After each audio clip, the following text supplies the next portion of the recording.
Саламатсыңарбы? Сиздер менен кайрадан Окуу Дигиталь Назгүл. Бүгүн мен сиздерге кантип презентацияларды сабакка даярдайбыз ошону көрсөтүп бермекчимин. Биринчиден, телефонуңуздардын менюсуна кирип, Play Market'ти ачып, аяка киресиздер дагы. Бул жака кирип, Google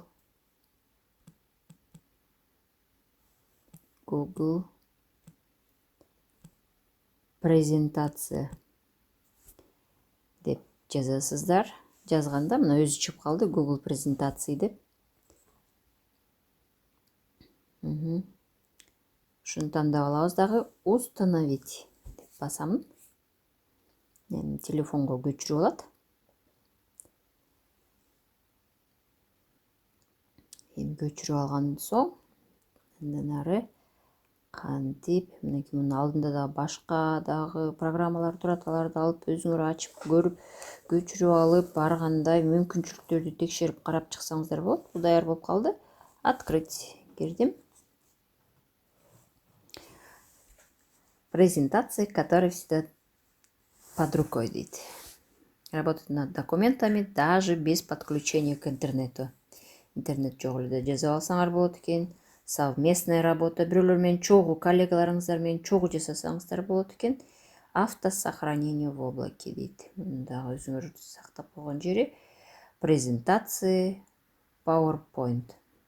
Открывайте, редактируйте, сохраняйте файл PowerPoint прямо в Google презентациях. Готово дейсиңер бүт баарын өткөндөн кийин. Бул жакта менин мурдакы сакталган презентацияларым турат. Азыр жаңы презентация баштайбыз. Жерден плюс деген белгини баштайм дагы. Создать презентацию деген жерди тандап аламын. Жаңылар ачылды. Жаңы баракчалар ачылып турат. Бул жерге мен жаза турган сөзүмдү тандап жазып алам. Бул жерге кыргыз тили деп белгилеп аламын.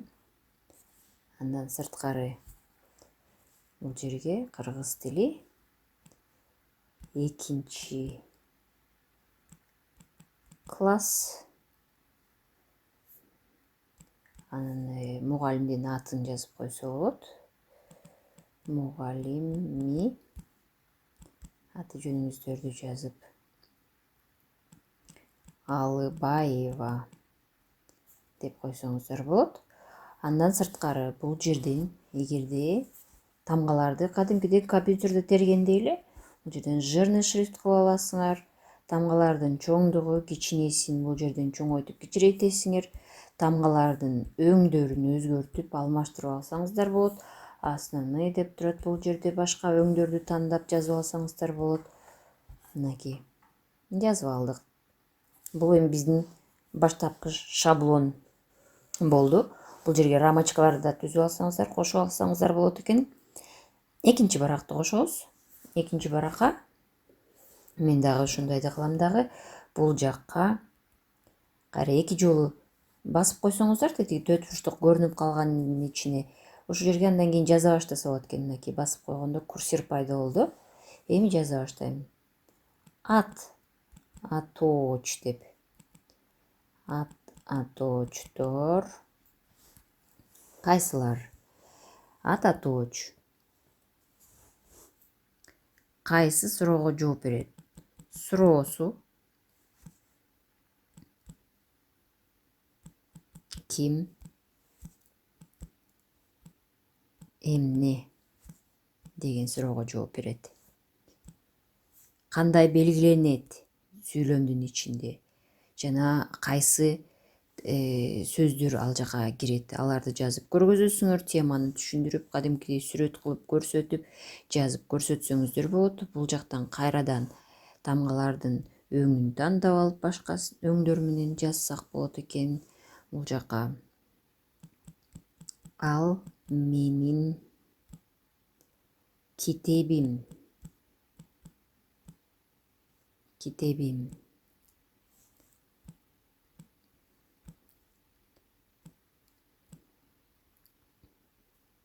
Биз мектепке барабыз. Дагы ушул сыяктуу жазып даярдап алсак болот. Бул жер рамканы кичирейтип, кадимкидей эле же ушул жерден бүтүрөбүз, же болбосо мынакей басып койгондо копировать деп турат. Копия кылып туруп кайра экинчи баракка коюп койсок болот экен. Экинчи жака копия болду дагы. Жанына көчүрүп кайталап алдык. Же болбосо ушундай эле жерлерди кайталап туруп, өзгөртүп, башка сүйлөмдөрдү жазып, же тапшырмаларды өзгөртөбүз. Бул жакта эмнеге тапшырмаларды өзүңөр ойлонуп кошуп алсаңыздар болот. Андан сырткары кайра дагы бир жаңы баракты ачабыз. Бул жерден шаблондорду тандап алсаңыздар болот экен. Мен бул жерден азыр жаңы таптаза баракты тандап алам дагы. Бул жака ар кандай сүрөттөрдү кошуп көрөм. Мынакей плюс деген белгини бассаңар, текстти кошсоңуздар болот экен, сүрөттөрдү кадимкидей алып кошосуңар, фигураларды кошосуңар. Же таблицаны алып кошосуңар. Фигураны алып кошсом, мынакей 4 бурчтукту коштум. Чоңойтуп, кичирейтип алсаңар болот экен буларды. Мынакей чоңойтуп, кичирейтип, же мындай четке жылдырып. Мынакей бул 4 бурчтуктарыңар болду. Дагы бир башка фигураны алып кошом. Кайра дагы бир фигураны кошуп көрөйүн. 3 бурчтук кыламбы, муну да кайра кичирейтип, кайра ордун жылдырып алам, буга жакындатып, дагы өзгөртүп, дагы бир фигураны кошуп алайын. Анан бул четине жылдырып кошуп коеюн. Анан бул формалардын ичине кайрадан текст кошуп жазып алсаңыздар болот. Бул дагы бир болду. Жана бул бөлүкчөлөрдүн эң алдында турган карандаштын сүрөтү, булардын өңүн да алмаштырып алсак болот экен. Өң кошуп алсак болот экен. Бул жерден основные цвета деген жерге кирсеңер дагы мынакей ар кандай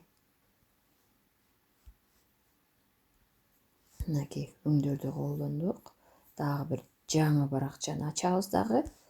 Ал жака мен азыр таблицанын ичине мурдатан даярдап жасап, кесип даярдап алган сүрөт кошуп көрөм.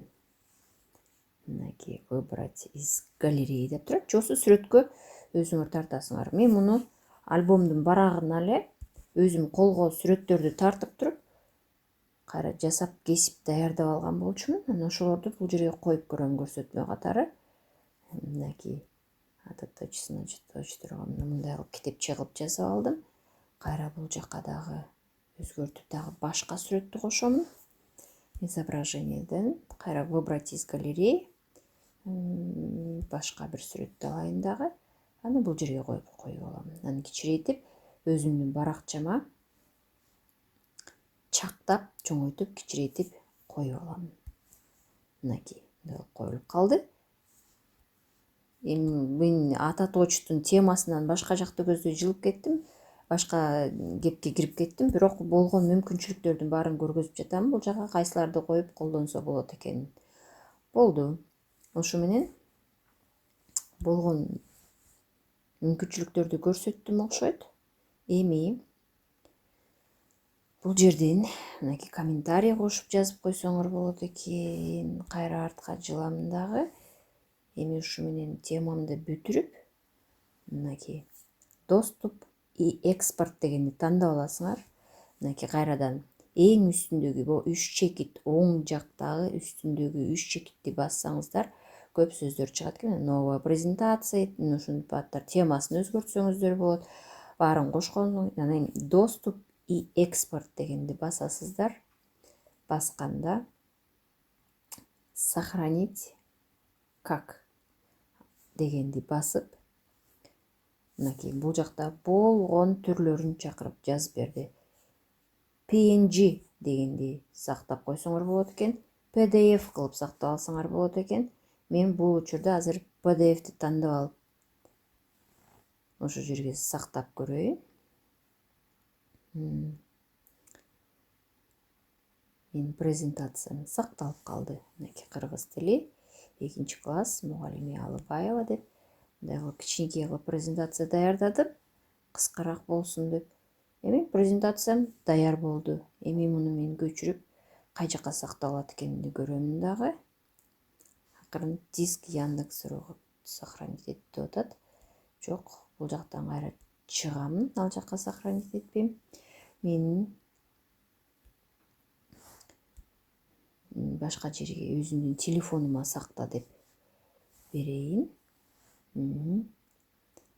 Сактаган жерим сохранить как деген жерден менин телефонума сактаган жерди көргөзөйүн. Карадың эле. Мынакей включить кыламын. Эми сактаган жерим кайра артка бул жерге чыгамын дагы. Мына менин презентациянын ичине баары сакталып калды. Бул жерге сакталды. Мурда даярдалган презентацияларым, аларды дагы азыр көргөзүп берейин. Ооба, презентация эле болуп калыптыр. Мынакей бул жерден кайра кай жака сактаарын дагы көрүнүп турат. Азыр муну мен Zoom'ду ачып алдым. Жаңы конференция ачып киремин.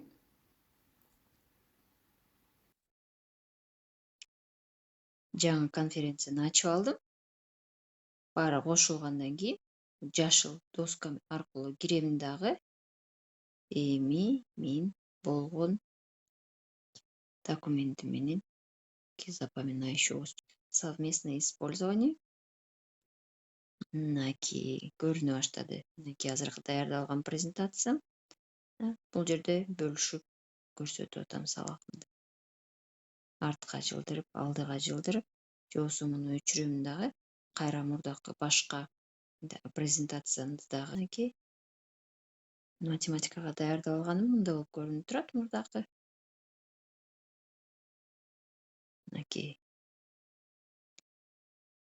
Болду.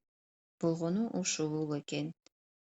Кичинекей жөнөкөй сабактарды ушинтип телефондон колго өзүңүздөр жасап алсаңыздар болот экен. Биздин каналга абонент болгонду унутпаңыздар. Сак саламатта туруңуздар. Кийинки темаларга чейин.